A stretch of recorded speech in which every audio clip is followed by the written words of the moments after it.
여러분 안녕하세요. 제가 다시 왔고요. 오늘은 제가 잘 읽은 비문학들을 추천해 보려고 해요. 저한테 책을 추천해 달라고 하는 이제 분들이 많은데 대부분이 입문을 하시는 분들이어가지고 조금 짧은 책이면은 입문에 수월하지 않을까 생각해서 가지고 와봤고요. 그 중에서도 처음으로 이제 비문학 요청이 들어왔기 때문에 비문학으로 지금 준비를 했습니다. 저는 문학을 가장 좋아해서 한번 문학도 꾸려서 가지고 와볼게요. 아니, 원래 오늘 이걸 찍을 계획이 아니었어요. 제가 더북 소사이어티에서 샀던 허구의 생산과 증폭인가? 그 책을 엄청 재밌게 읽고 있어가지고 진짜 너무너무 재밌게 읽어서 요즘 최근에 읽었던 거 중에 가장 재밌게 읽어가지고 이거는 진짜 너무너무 꼭 한번 리뷰를 제대로 해봐야겠다. 그래서 오늘 거의 다 읽고 유튜브를 찍으려고 했어요. 근데 지금 제 가방에 보니까 그 책이 없는 거예요. 있는 줄 알았는데 제가 그걸 회사에 놓고 온 거예요. 그래서 막 오늘 아침에 이걸 책 그 리뷰 찍어야지 하고 심지어 이거 제 목소리가 작다고 해가지고 마이크도 샀거든요.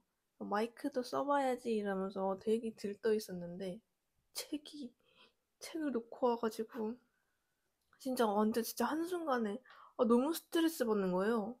근데 제가 계획했던 거는 꼭 해야 되는 성격이거든요. 내가 오늘 유튜브를 찍기로 했으면 꼭 유튜브를 찍어야 돼요. 혹시 뭐 그런 저랑 비슷한 분이 계신지, 제 이런 급작스러운 상황 변경에 대한 스트레스를 이해해 주시는 분이 있는지. 아무튼 간에 오늘 유튜브를 꼭 찍고 싶었는데 그 책이 없는 바람에 이렇게 먼저 이 비문학 콘텐츠를 찍어보게 되었고, 뭐 겸사겸사 그 제가 지금 읽고 있는 책이 너무 재밌어서 몇 권 사서 구독자 이벤트를 해보려고 해요. 이거는 그냥 많은 사람들이 읽어야 된다. 그 취지거든요. 제가 이 영상 끝에 다시 한번 말씀을 드릴 테니까 한번 잘 봐주세요. 아무튼 이렇게 서론이 사족이 길었고요. 한번 시작해 보겠습니다. 첫 번째로 제가 추천할 비문학은 포에버리즘이라는 책이에요.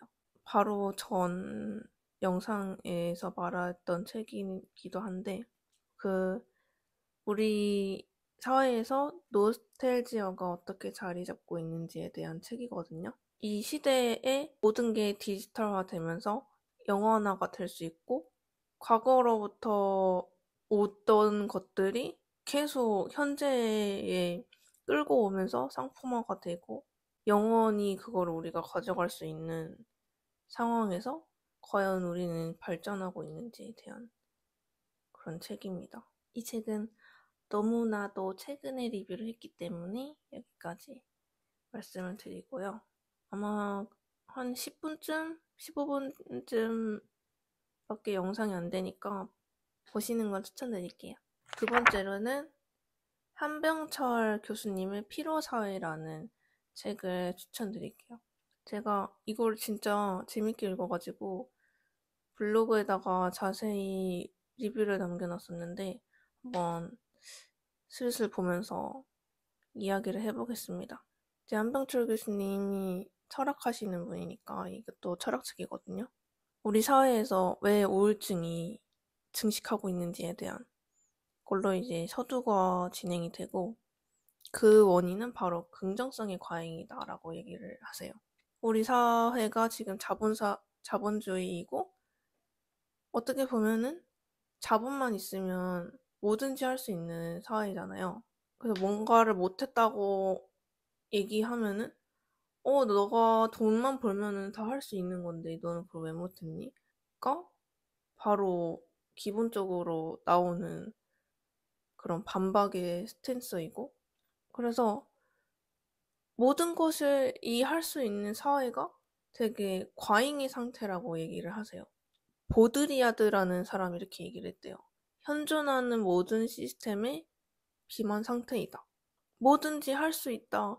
우리는 막 불가능 일은 없다. 이런 얘기를 자주 듣잖아요. 근데 생각해보면 정말 우리가 아닌 다른 사람들, 정말 어려운 사람들에게 그 사람들한테는 이런 말들이 힘이 된다기보다는 더 부담이 될 것 같아요.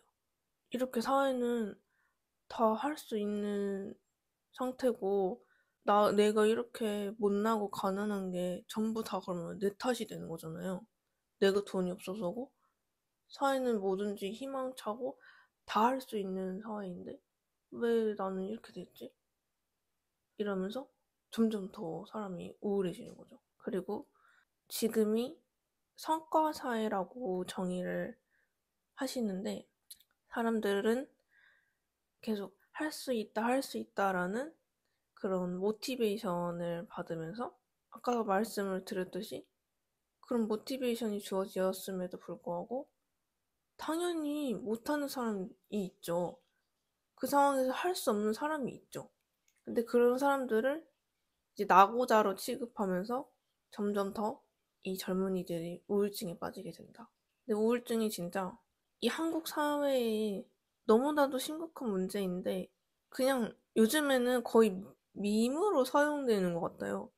너무 심각한 문제인데 너무 익숙해져 버려서 그게 심각성이 조금 떨어지는 것처럼 보이고, 심지어는 그게 막 밈으로까지 활용되는, 와 역시 한국은 우울증 1위 강국이야 막 이러면서, 그게 웃을 일이 아닌데, 이런 것들을 해결하기 위해서는 우리가 생각하는 걸 멈출 필요가 있다. 사유의 부재와 머뭇거림이 필요하다라고 말씀하십니다. 그러니까 멈추는 게 필요하다는 거죠. 여기서 제가 굉장히 좋아하고 인상 깊게 읽었던 부분이 있는데, 결국에는 이런 긍정성의 과잉이 성과 사회로 만들고, 또 사람들은 그런 성과 사회에 일하는 노동자로 개인이 변질을 하면서 그런 획일화된 노동 사회에 임하면서 오직 자아만이 시야를 가득 채운다 라고 이렇게 되어 있는데, 어떻게 보면은 그 우울증에 걸리는 이유 중에 하나가 또 너무 팽배한 자아가 원인이라는 거죠. 이 개인 자체가 엄청 무궁무진한 가능성을 가진 그런 주체로 인식이 되고 있는데, 그렇게 하다 보면 당연히 모든 사람들이 자신이 그렇게 생각하게 되겠죠. 나 뭐든지 할 수 있고 나는 막 특별해져야 되고, 막 저런 TV에 나오는 사람들처럼. 근데 현실은 그렇지가 않으니까. 그래서 너무 자아가 팽배한 것도, 너무 생각이 많고, 또 너무 남의 시선을 신경 쓰는 것, 그리고 이런 획일화된 사회 안에서 너무나도 개성을 가지려고 하는 것, 그것이 좀 우울증을 만드는 원인이지 않나라고 분석을 하시는 것 같아요. 그래서 저는 조금 저 자신을 신경을 안 쓰려고 하거든요. 무슨 말이냐면, 남은 제가 뭘 하든 신경을 안 써요. 그냥 그걸 생각해요. 되게 막 머뭇거리는 사람들이 되게 남들이 날 그렇게 보면 어떡하지? 라고 생각하면서 안 하고 뭐 그만두는 경우가 많은 것 같은데, 저는 그런 걸 생각을 안 하려고 하는 편입니다. 그래서 제가 이 책을 읽고 생각났던 문학의 한 문장이 있는데 한번 읽어드릴게요. 세이타로를 상대하고 있으면 그 아이의 혼이 거침없이 그대로 자기에게 전화오는 것 같아 기분이 좋았다. 사실 다이스키는 밤낮으로 모장을 해제한 적이 없는 정신들에 포위당하는 것이 고통스러웠다. 나스메 소세키의 그 후라는 책에 나오는 문장인데, 지금 사회를 잘 반영해주는 문장인 것 같습니다. 저도 그렇고요. 공감이 많이 되는 문장이죠. 밤낮으로 무장을 해제한 적이 없는 정신들. 되게 뭐 잘 보이려고 하고 내가 어떻게 보일지 엄청 신경 쓰고 그런 사람들 옆에 있으면 사실 보이잖아요. 보여요, 그게. 그럼 피곤해지죠. 전 그냥 그 사람 그대로가 좋은데. 어쨌든 두 번째 책 소개가 길었네요. 피로사의 한병철 교수님 책이고요. 세 번째는 나 없이는 존재하지 않는 세상. 카를로 로벨리의 책입니다. 제가 양자역학을 너무너무 좋아하니까요. 이 책을 아주 추천드리는데요. 나 없이는 존재하지 않는 세상이 양자역학 입문서로 아주 좋습니다. 제가 양자역학을 좋아하는 이유가 양자역학이라는 게 무슨 뭐 신비로운 뭐 학문 뭐 이렇게 뭐 생각이 되고 막 소개가 되는 것 같은데 아니거든요. 그냥 실험 결과가 다 있어요. 어쨌든 제가 양자역학을 좋아하는 이유는 되게 그 안에서 제가 발견한 철학들이 제가 살아가는데 좀 더 남들을 사랑하는데 덜 힘이 들게 해주는 것 같아요. 무슨 말이냐면 영화 이름이 Everything Everywhere All at Once인가? 그 영화도 양자역학 영화거든요. 그 양자역학이 평행세계를 말하고 있잖아요. 근데 평행세계가 내가 하는 선택마다 다른 세계가 열려가지고 그 내가 하지 않았던 선택들을 살고 있던 또 다른 애가 있고 엄청난 그러면 수많은 평행세계가 있는 건데 그 영화에서 막 그 평행세계를 다 돌아다니면서 자기한테 맞는 그런 뭐 세계를 찾아다니는 딸이었나? 그런데 어쨌든 지금 내가 있는 자리는 수많은 서윤이 중에서 나 서윤이가 선택한 서윤이잖아요. 그게 후회가 된다고 하더라도 그게 나고 그 이동진 님이 그 영화 한 줄 평을 남기신 게 있는데 그냥 이 말로 대체를 할 수 있을 것 같아요. 정확히는 워딩이 기억이 안 나지만 그 모든 것이 가능했어도 나는 너를 택한다 이런 느낌이었는데 한번 지금 검색해볼까요? 에브리띵 에브리웨어 한 줄평이 분명히 여기 있을 겁니다. 그 모든 곳에서 그 모든 것이 한꺼번에 될 수 있다 해도 지금 이 순간 너무 아모르 파티적이잖아요. 니체의 아모르 파티 네 운명을 사랑해라. 되게 제 운명을 사랑하게 해주는 이런 양자역학. 그리고 양자역학 그 유명한 뭐 슈레딩거의 고양이라든지 또 관찰을 하면은 파동인지 입자인지 그게 결정된다는 거라든지 아무튼 관찰을 하면 변화가 일어난다는 건데 근데 말이 안 되잖아요? 근데 이거 아직도 미스테리이긴 하대요. 어떻게 관찰을 함으로써 그게 영향을 주느냐. 저는 이렇게 생각했습니다. 그냥 내가 뭔가를 도전을 하는 것만으로도 그게 영향이 생긴다. 예를 들어 이런 거예요. 제가 너무 좋아하는 남자애가 있다고 쳐요. 근데 얘가 나를 좋아하는지 안 좋아하는지 모르겠어요. 그래서 막 생각을 해요. 아, 얘가 나를 이미 안 좋아하는 거면 내가 문자를 보내도 소용이 없을 텐데. 그리고 만약에 이미 나한테 뭐 호감이 있다라고 하더라도 내가 문자를 뭐 보내면 뭐 변할까? 막 이러면서 되게 막 이런저런 고민을 하는데 그냥 그 걔에다가 어떤 내 존재 자체를 그냥 알리는 것? 뭐라고 해야 되지? 그냥 문자를 보내보는 거. 그 문자를 보내보는 게 영향을 주는 거잖아요. 난 너한테 관심이 있다라고 얘기를 하는 거잖아요. 그게 어찌 되었던 걔가 나한테 관심이 있었던, 없었던 건 간에 내가 그거를 함으로써 걔한테 영향을 미치고 변화를 줄 수 있다. 이렇게 생각을 하니까 저는 그 뒤로 뭔가 도전을 하는 것에 대해서 두려움이 덜 생겼고 또 미리 판단하지 않게 됐어요. 뭐 만약에 문자를 보내고 나서 안 좋은 일이 생겼어요. 걔랑 잘 안 됐어요. 그러면 역시 걔는 나를 미리 싫어했던 거야. 내가 문자를 괜히 보냈어. 이게 아니라는 거죠. 그러니까 후회할 일이 아니라는 거예요. 뭐가 됐든지. 어쨌든 뭐 제 긍정 회로일 수도 있지만 저는 양자역학에서 너무 많이 배웠기 때문에 이 카를로 로벨리 선생님의 책이 하나 더 나왔다고 하는데 아직은 안 읽어봤네요. 아무튼 여러분도 양자역학에 관심을 가지시면 저와 얘기를 더 잘 해볼 수 있지 않을까. 그 다음에 네 번째 책은요. 거의 아무도 들어본 적이 없으실 것 같아요. 대자유로 가는 길, 나는 없다. 라는 책인데 무의해공이라는 스님이 쓰신 책이거든요. 제가 이거를 왜 읽었냐면 그냥 그런 질문에 제가 지쳐있을 때였어요. 나는 누구지? 근데 이거를 지금 인류가 살아오면서 정확하게 대답한 사람이 있나요? 이미 답이 나왔으면 이미 답이 나와야 됐을 문제 아니에요?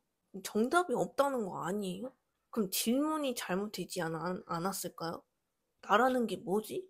라고 물어봤을 때 그럼 나라는 게 있다고 가정하고 나라는 게 뭐지라는 문제가 생기는 건데 그래서 제가 나라는 그런 거에 대한 책을 학교 도서관에서 찾아보다가 완전 제 이 질문과 맞닿아 있는 나는 없다라는 책을 발견한 거예요.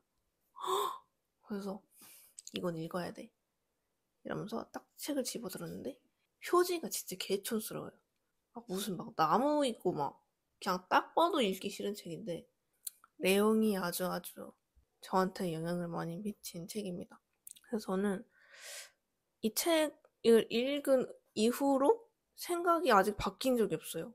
네, 나는 없다라고 지금 생각을 하고 있고요. 서윤이가 없다라는 게 아니라 그냥 나라는 개념 자체가 없다라는 거죠. 이분이 말씀하시는 거는. 거기서 굉장히 좋은 비유가 있었는데 한 인간은 바다의 파도일 뿐이라고 얘기를 하거든요. 그래서 자기는 파도인 나는 막 특별한 파도야. 나는 무슨 파도일까? 이렇게 생각을 하면은 자기가 바다의 일부분이라는 거는 생각을 못 하게 되는 거죠. 그래서 되게 넓은 시야를 가지게 해주는 책이었어요. 이게 진짜 몇 년 전에 읽은 거여가지고 자세히는 기억은 안 나지만 저는 그때부터 그냥 나는 이 세상의 일부, 우주의 일부이구나. 그냥 내가 무슨 파도일까라고 생각하기보다는 내가 바다라고 생각하자. 이렇게 생각을 했더니 저는 조금 더 이 삶을 살아가는데 어떻게 보면은 넓다기보다는 조금 관조적인 그런 시야를 갖게 됐던 것 같아요. 근데 저는 이런 시야가 삶을 살아가고 조금 모든 것에 너무 연연하는 그런 태도를 벗어날 수 있게끔 해주는 그런 생각이라고 생각합니다. 대자유로 가는 길, 나는 없다. 를 읽어보시면은 조금 세상과 나의 경계를 조금 지울 수 있는 그런 책을 읽어보실 수 있을 거예요. 그 다음 책은요.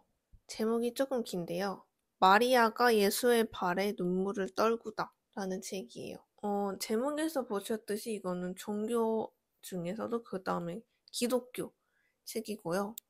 작가는 체스터 브라운이라는 사람이고 이분은 기독교에 대한 오해를 풀고자 진짜 기독교가 무엇인지에 대해서 만화로 그리셨어요. 근데 글도 조금 막 첨부가 돼 있긴 하거든요. 근데 거의 다 만화고 그래서 사실 좀 두꺼워요. 두꺼운데 만화라서 금방 읽어요. 저는 이걸 읽고 나서 진짜 기독교에 대한 오해를 많이 지웠던 것 같아요. 진짜 진짜 하느님이 하시는 말은 지금과 많이 달랐구나. 제가 되게 거기서 인상 깊게 읽었던 이야기가 있었던 것 같은데, 비범한 아들이라는 편이었거든요. 어떤 농부에게 두 명의 아들이 있었어요. 근데 첫째는 굉장히 말을 잘 들어요. 농사일도 잘 도와주고, 아버지 오늘은 뭐가 필요하세요? 이러면서.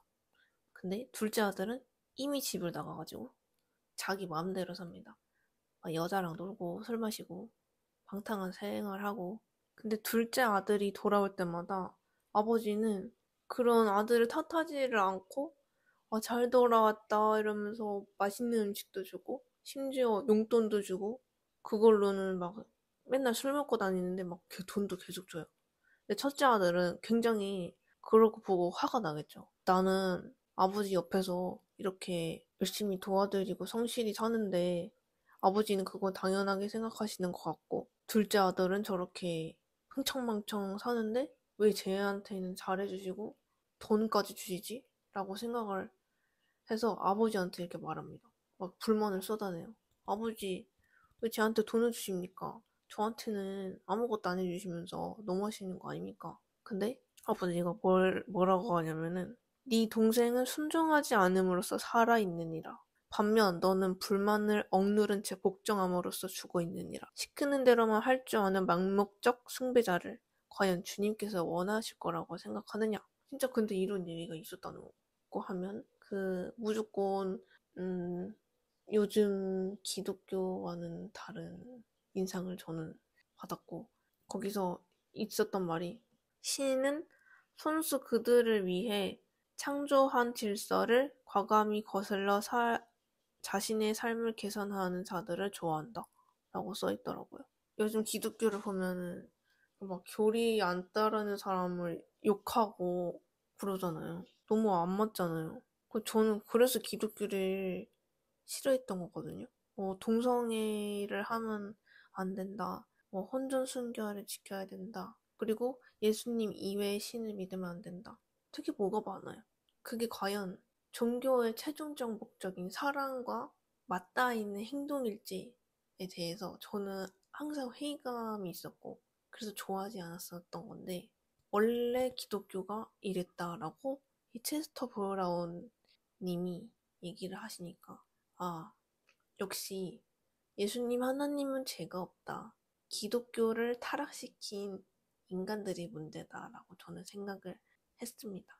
그래서 더 인간이 싫어졌던 책입니다. 되나? 여러분 사랑하세요. 어쨌든 간에요.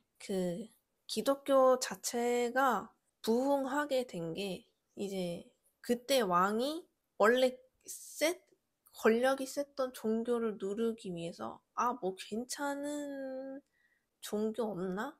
이러면서 얘네가 유일신을 뭐 주장하고 그러면은 막 내가 그 권력을 가질 수 있겠다 이러면서 기독교 그리 너 나와봐라 내가 널 교구로 지정을 하마 이러면서 갑자기 기독교가 부흥을 한 거거든요. 그러니까 기독교의 부흥 자체가 권력에서 시작됐다라고 생각하면 좋아할 수가 없는 것 같아. 그냥 차라리 그 땅 밑에서 자기네들끼리 믿던 시절이 나았지. 그렇게 권력을 잡고서 그냥 권력의 도구로만 저는 이때까지 이용이 됐다고 생각합니다. 전혀 한순간도 빠짐없이. 그래서 싫어합니다. 그 다음에 참 제가 말이 많죠. 지금 몇 권 했냐면 하나, 둘, 셋, 넷, 5권밖에 안 했어요. 6번째 책은 이거는 입문용은 아니고요. 어려워요.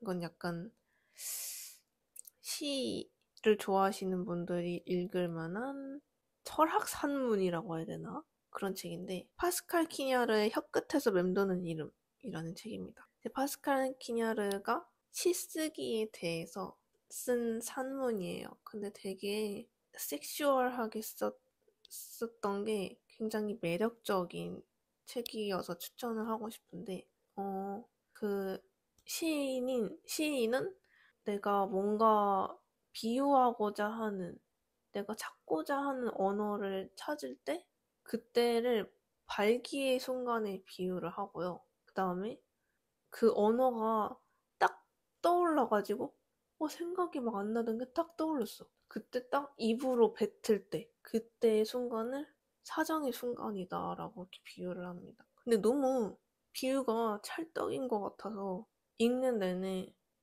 재미가 있었어요. 이것도 두껍지는 않은데 어렵다. 그런데 재밌다. 예. 이거는 제가 오감진에도 이걸로 주제로 글을 썼었기 때문에 여기도 뭐 관심을 가져주시면 감사하겠습니다. 그다음에 7번째 책은 발터 베냐민의 기술적 복제 시대의 예술작품이라는 철학 책입니다. 이것도 얇지만 어렵고요. 하지만 재밌습니다. 제가 이게 그거랑도 이어지는 책이라고 생각해요. 아까 맨 처음에 말했던 포에버리즘. 발터 베냐민은 그 사진이 등장하면서 뭐라고 해야 되나? 그 예술작품을 그냥 찍어가지고 뭐 몇백 장씩 복제가 가능하잖아요.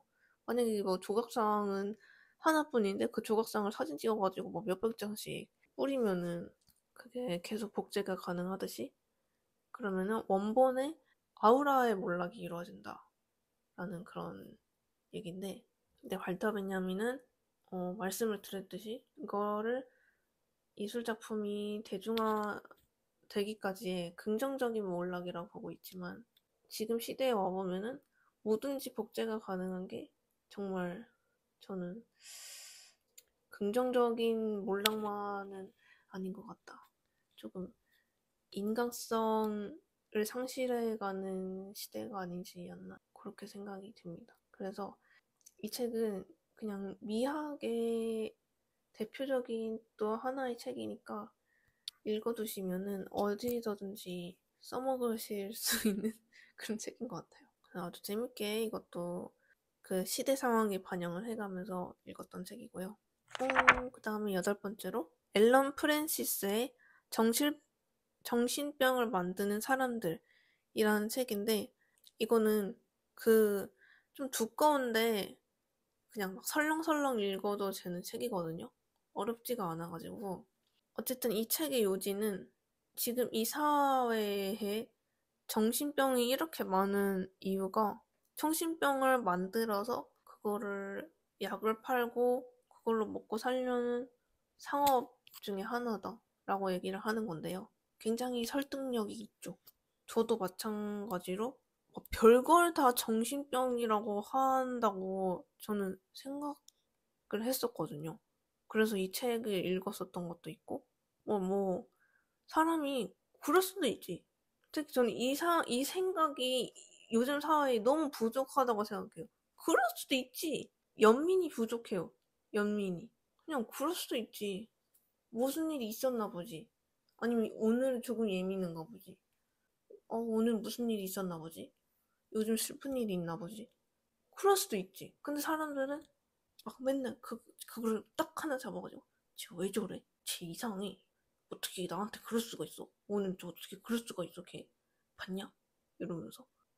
근데 거기서부터 시작이 되는 거잖아요. 그 미움받는 게. 저는 진짜 그런 걸 안 좋아하는 사람이고 이게 더 나아가서 어떤 거에 대해서 이건 뭐 정신병이다 라고 하는 게 어떻게 보면은 진짜 그냥 그 사람을 미워하기 위해서 정신병 프레임을 씌우는 거 아닌가? 이런 생각도 막 들려던 참에 이 책을 읽게 됐는데 확실히 자본주의 사회에서 정신병 또한 새로운 자본을 끌어내기 위한 그런 수단으로 계속 뭔가 사람들에게 그런 프레임을 씌우고 있다라는 거죠. 근데 저는 맞다고 생각해요. 정신병으로 취급되지 않을 것들이 지금 정신병으로 취급되고 있는 것들이 많다고 생각해요. 굳이 이름을 붙여가지고.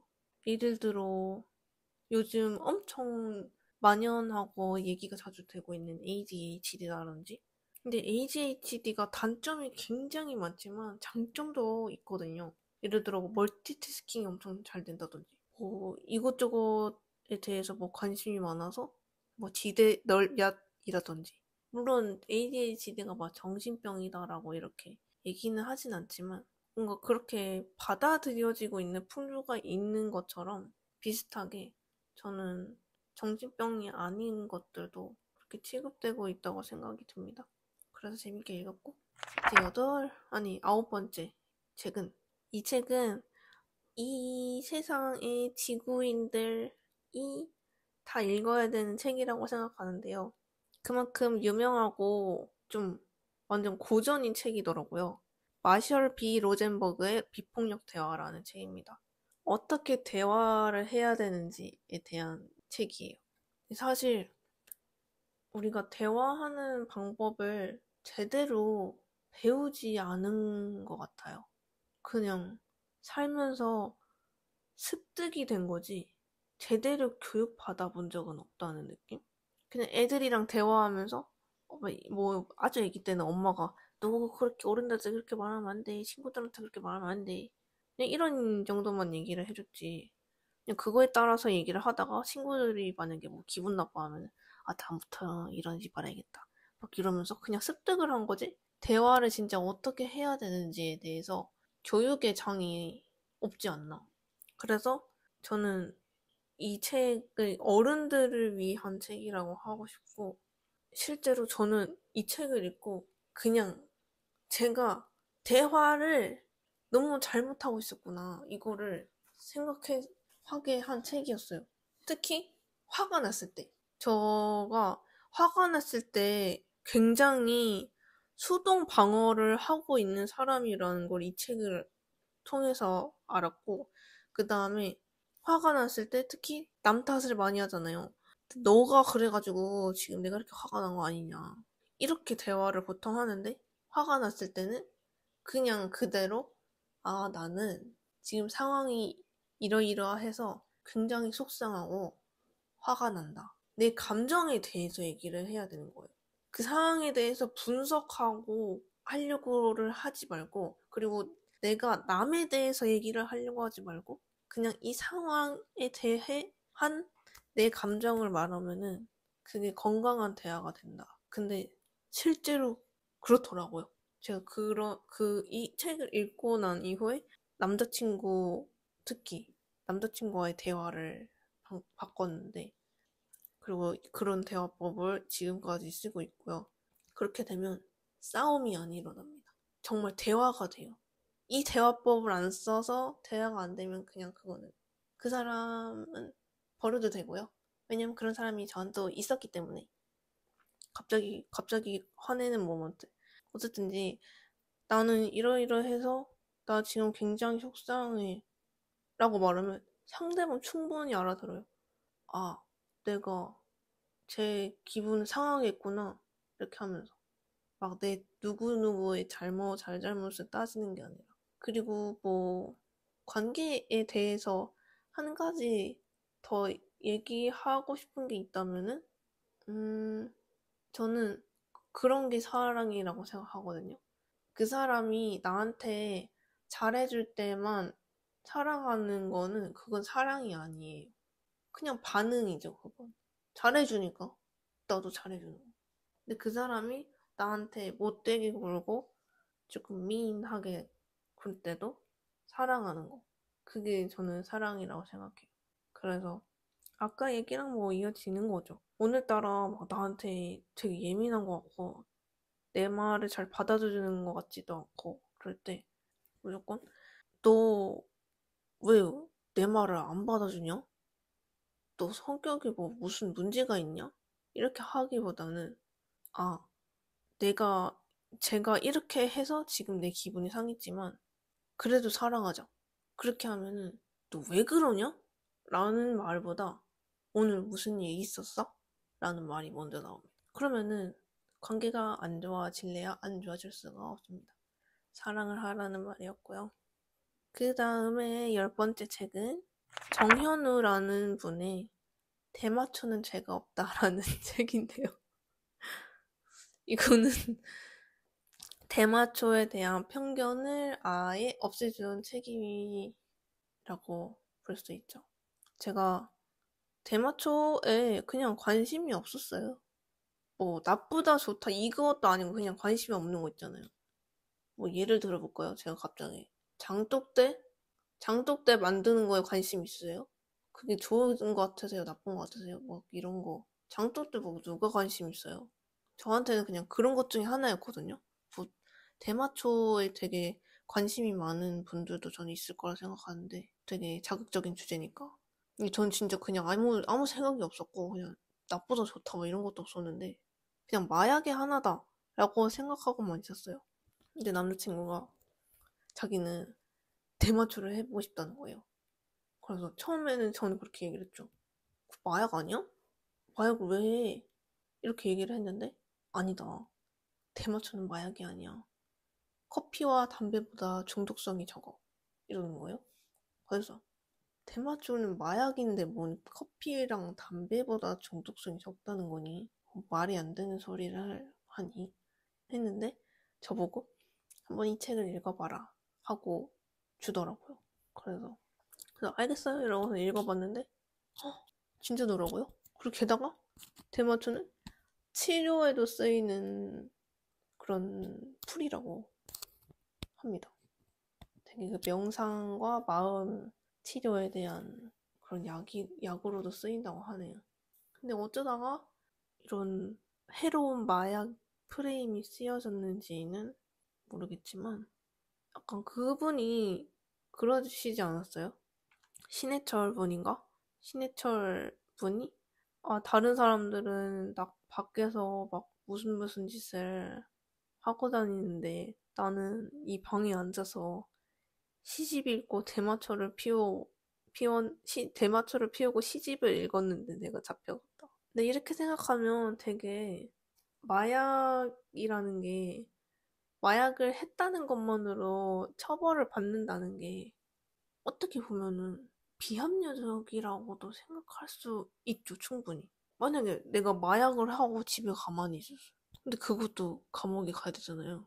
들키면. 되게 이상하지 않아요?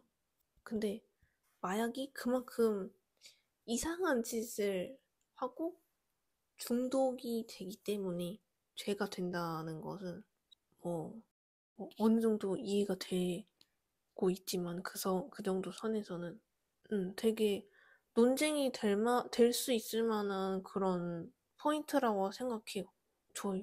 뭐 잡혀가는 건 아니겠죠? 마약은 죄입니다. 마약은 죄예요. 여러분 하지 마세요. 절대 하지 마세요. 어쨌든지 제가 어떤 전시를 봤었는데 거기서 미래 시대 때는 내 모든 것이 데이터화가 되고 그렇게 따지면 내 예측 행동들이 다 나온다고 하는 그런 가정하에 만약에 그 예측 데이터에서 얘는 이틀 후에 범죄를 저지를 거야. 이렇게 예측이 되면 내가 그 범죄를 저지르지도 않은 상황에서 잡혀가야 된다. 그런 이야기를 담은 전시를 제가 본 적이 있었거든요. 근데 너무 재밌는 거예요. 그 이야기가. 되게 현실성도 있을 뿐더러 만약에 진짜 그렇게 된다면 어떡할까? 근데 이게 마약이랑도 이어질 수 있지 않을까? 마약도 그냥 이게 굉장히 중독성이 높고 넌 분명히 또 할 거고 또 하면 분명히 범죄를 저지를 거기 때문에 너를 지금 잡아가는 거야. 이 논리잖아요. 어쨌든 여러분 마약 하지 마세요. 마약은 죄예요. 네. 어쨌든지 이렇게 하다 보니까 추천이 끝났네요. 뭔가 계속 제가 읽은 책들을 보면서 내가 이런 책들도 있었구나, 읽었구나 이렇게 하면서 재밌었던 시간이었던 것 같아요. 그리고 제가 되게 반항 반항아스럽네요. 이런 목록을 보고 있자니. 이렇게 10권의 추천을 마쳤고요. 마지막으로 두 가지를 말씀드리고 마쳐볼까 합니다. 첫 번째는 이 마이크를 써서 영상이 어땠는지 좀 댓글을 달아주시면 저한테 좋은 피드백이 될 것 같고요. 두 번째로 아까 영상 초반에 말씀드린 구독자 이벤트를 해보려고 하는데 그 책의 정확한 이름이 뭐냐면요. 프린스 오브 다크니스 허구의 생산과 증폭의 가능성에 대하여 저자 류한길입니다. 이거는 되게 이 영화를 하나의 주제로 잡으시고 프린스 오브 다크니스라는 영화를 잡으시고 거기 안에서 벌어지는 이 저자분이 생각할 수 있는 모든 것들을 얘기하신 되게 추상적인 책인데 그 안에 담긴 메시지가 저는 지금 너무 필요한 메시지라고 생각하고 진짜 절실하게 공감을 하면서 읽었거든요. 그리고 계속 마음에 지금에도 남아있는 부분이 현실이, 아니, 아니고, 현재가 미래의 가능성을 잡아두는 그런 게 되면 안 된다라고 얘기를 하시는데, 우리는 인생을 살아가다 보면은 많은 경험이 쌓이잖아요. 그러다 보니까 그게 나의 현재가 되고, 어떤 편견도 생기고, 어떤 좋게 말하면 신념도 생길 거고, 어떻게 보면 그게 미래의 가능성을 닫아두는 거잖아요. 그래서 우리는 많은 경험을 해야 한다고 말을 하지만, 결국에는 그게 그냥 편견으로 변해서 미래를 가두게 되는 그런 게 많은 것 같다. 저도 그렇고요. 그래서 이거를 읽으면서 반성도 많이 했던 것 같아요. 내가 나의 경험을 미래의 가능성을 재단하는 데 쓰고 있지는 않았나. 음. 그래서, 그리고 제가 이 굉장히 가치 있다고 생각하는 게 되게 자유롭게 쓰셨고, 이 주제에 어떤 메시지를 팍 이렇게 써야지라는 느낌보다는 정말 이분의 말하다 보니까 나오는 그런 이분의 철학이 드러나 있어가지고 굉장히 자유롭지만 굉장히 강력하다. 이게 근데 2018년에 나온 책인데 별로 빛을 보지 못했다고 생각하거든요. 네. 저는 이런 책이 빛을 봐야 된다고 생각합니다. 그래서 세 권의 구독자분에게 이 책을 한번 선물을 드리고 싶은데, 먼저 저를 구독해주시고 또 이 영상에 조금 잘 봤다는 책 한 권을 이름을 남겨주시는 걸 인증을 해주시면 제가 그 책을 보내드리고 싶은데요.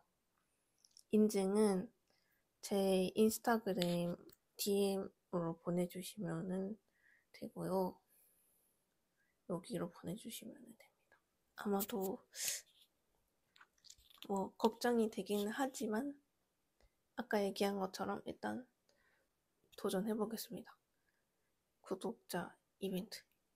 여러분 많이 많이 댓글을 달아주시고요. 제가 추천하는 책을 한번 받아보시길 바래요. 그럼 오늘도 재밌게 보셨으면 이 영상을 널리 알려주시길 바랍니다. 안녕. 다음에 이 책에 대한 리뷰를 들고 올게요. 같이 읽고 독서 모임 하는 것처럼 얘기를 들어주셨으면 좋겠네요. 안녕.